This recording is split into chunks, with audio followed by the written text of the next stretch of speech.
আচ্ছা, কুরকুরে ছাতু কার কার খেতে ভালো লাগে অবশ্যই জানাবে। তো আজকে দেখাবো কিভাবে কুরকুরে ছাতুর রেসিপি তৈরি করতে হয়। তো ভালো করে ধুয়ে পরে এইভাবে ছোট পিস পিস করে কেটে নেবে।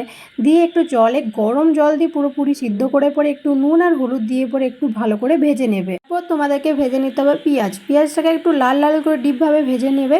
আর তারপর একসাথে দুটোকে মিক্স করে নেবে। কিছুক্ষণ ভাজার পর তোমরা একটা মশলা তৈরি করে নেবে, যেটা হবে আদা রসুন বাটা, জিরা লঙ্কা হলুদ গুঁড়ো, তার সাথে একটু মিট মশলা দিয়ে দেবে আর কাঁচা লঙ্কা দিয়ে দেবে। এই পেস্টটা ছাতুতে দিয়ে পর ওটাকে ভালো করে কষিয়ে নিতে হবে প্রায় 10 মিনিটের মতন। যখন দেখবে কষানো হয়ে গেছে তখন তার উপর দিয়ে দেবে আলুটা তোমরা চাইলে নাও দিতে পারো, কিন্তু আমরা আলুটা দিই কারণ আমাদের ভালো লাগে খেতে। তো আলুটা দেওয়ার পর ভালো করে কষিয়ে নিতে হবে যতক্ষণ না আলুটা সিদ্ধ হচ্ছে। যখনই আলুটা সিদ্ধ হয়ে যাবে তার মধ্যে দিয়ে দেবে 1 বাটির মতন জল। পরে একটু নাড়াচাড়া করার পর ওটাকে রেখে দেবে। যখনই ওটা পুরোপুরি জলটা মরে যাবে তখনই তোমাদের রেডি হয়ে যাবে ছাতু।